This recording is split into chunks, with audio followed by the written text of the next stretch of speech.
ini kita akan praktikum biologi umum tentang materi ketiga, yaitu materi tentang struktur sel hewan. Minggu lalu kita sudah membahas tentang struktur sel tumbuhan, di mana rekan-rekan semua sudah dapat membedakan sel antara satu tumbuhan dengan tumbuhan lainnya. Nah, hari ini kita akan fokus membahas tentang sel darah, contoh dari salah satu sel hewan yang ada di dalam kingdom Animalia.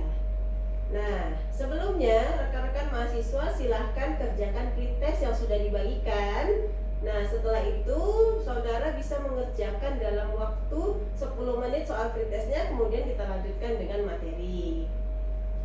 Nah, selanjutnya itu terkait dengan penjelasan praktikum kita hari ini. Saya akan menjelaskan sedikit tentang apa sih yang akan kita kerjakan dan apa yang akan kita amati. Nah, outline praktikum kita hari ini itu ada dua. Yang pertama itu mengamati sel darah Homo sapiens, dan yang kedua itu adalah membedakan sel darah beberapa jenis hewan. Nah, nanti akan ada beberapa jenis hewan yang bisa rekan-rekan amati untuk membedakan bagaimana struktur sel darah merah dari satu hewan dengan hewan lainnya. Nah, sedikit penjelasan terkait dengan struktur sel hewan. Sebelumnya, di perkuliahan rekan-rekan mahasiswa sudah mendapat materi tentang struktur dan fungsi sel hewan, di mana rekan-rekan tahu sel hewan itu memiliki beberapa struktur dan organel seperti dia punya nukleus, dia punya mitokondria, dia punya ribosom, dan organel sel lainnya. Nah, apa sih yang membedakan struktur sel hewan dengan sel tumbuhan? Seperti rekan-rekan sebelumnya juga sudah dapatkan ketika perkuliahan, itu sel tumbuhan dan sel hewan itu ada beberapa perbedaan. Yang pertama itu sel hewan itu punya yang namanya lisosom.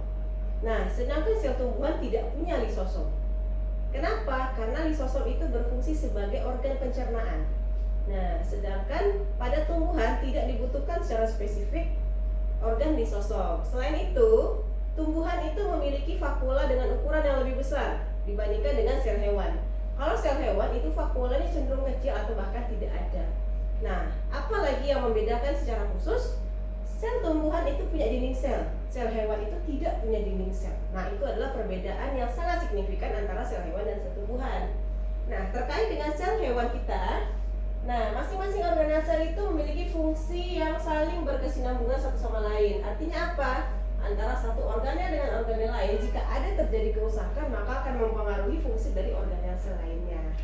Nah, itu sekilas introduction tentang sel hewan yang telah saudara pelajari sebelumnya. Oke, untuk selanjutnya itu adalah kegiatan kita yang pertama dalam praktikum, itu adalah pengamatan sel darah Homo sapiens. Nah, sel darah Homo sapiens ini rekan-rekan semua, yang pertama itu adalah gunakan blood lancet untuk mengambil sampel darah rekan sekelompok ataupun teman lainnya. Nah, letakkan darah sampel tadi di atas objek gelas, satu tetes saja, dan tetesi dengan larutan NaCl 0,9%. Apa sih fungsinya NaCl 0,9%? Untuk menjaga supaya kondisi si darah tadi masih dalam kondisi yang bisa diamati seperti di dalam tubuh kita. Walaupun itu waktunya terbatas ya, karena darah di luar tubuh itu harus diberikan perlakuan sendiri supaya dia tidak menggumpal. Nah, selanjutnya diamkan sebentar sampel darah yang telah ditetesi NaCl tadi, kemudian tetesi dengan Giemsa atau acetoorsein. Itu adalah pewarna agar kita bisa mengamati sel darah dengan baik dan jelas seperti itu. Nah, setelah itu bisa rekan-rekan tutupi sampel yang ada di kaca objek tadi dengan cover glass. Setelah itu amati di bawah mikroskop mulai dari perbesaran paling kecil hingga perbesaran yang paling besar untuk melihat bagaimana struktur dari sel darah merah Homo sapiens itu sendiri. Nah, itu untuk pekerjaan kita yang pertama. Nah, pekerjaan kita yang kedua adalah sebelumnya rekan-rekan sudah mengamati sel darah hewan yang lain selain dari Homo sapiens. Nah, tugas saudara adalah bandingkan dan lihat perbedaan dari masing-masing sel darah merah hewan-hewan tadi. Ya, itu ada Clarias batrachus, ada Faecervaria cancrifora, ada Eutrophis multifasciata, ada Plumbalivia, dan juga Homo sapiens. Ada 5 kelas hewan yang bisa saudara bandingkan sel darah merahnya, seperti itu. Nah, untuk kegiatan yang kedua, setelah saudara bandingkan, itu saudara buatlah perbedaan dalam bentuk tabel berdasarkan spesies hewannya. Nah, kemudian nanti lembar kerjanya silahkan dikumpul setelah selesai dan masukkan hasil pengamatan dari praktikum hari ini ke dalam laporan praktikum yang akan saudara kumpulkan minggu depan. Nah, seperti itu. Oke, ini adalah contoh sampel darah yang telah diambil sebelumnya. Nah, sampel darah ini kita deteksi dengan NaCl 0,9%. Nah, masing-masing ini silakan rekan-rekan tetesi dengan NaCl dan didiamkan beberapa waktu. Nah, nanti setelah itu baru kita kasih pewarna. Oke, setelah NaCl 0,9% tadi kita tunggu beberapa waktu. Selanjutnya kita beri zat warna namanya Giemsa untuk memudahkan kita mengamati struktur dari sel darah merah. Nah, hasilnya nanti akan seperti ini.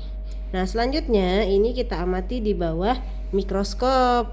Nah, pastikan terlebih dahulu lampu mikroskop itu sudah hidup dan perbesarannya sudah diatur.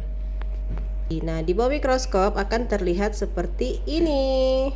Nah, ini adalah sel darah merah pada Homo sapiens. Bentuknya itu sebenarnya bikonkav, namun di bawah mikroskop itu terlihat polos karena Homo sapiens itu termasuk kelompok mamalia yang tidak memiliki inti sel pada sel darahnya sehingga bentuknya polos. Nah, ini adalah sel darah merah pada Homo sapiens. Semoga nanti rekan-rekan mahasiswa bisa mendapatkan hasil praktikum yang jelas sehingga bisa diamati perbedaan masing-masing sel darah merah pada beberapa hewan yang kita amati sebelumnya. Oke, mungkin sekian praktikum kita hari ini. Sampai ketemu minggu depan dengan materi selanjutnya. Jangan lupa laporan praktikumnya dikumpul di ketika pertemuan kita minggu depan. Terima kasih. Assalamualaikum warahmatullahi wabarakatuh. Bye-bye.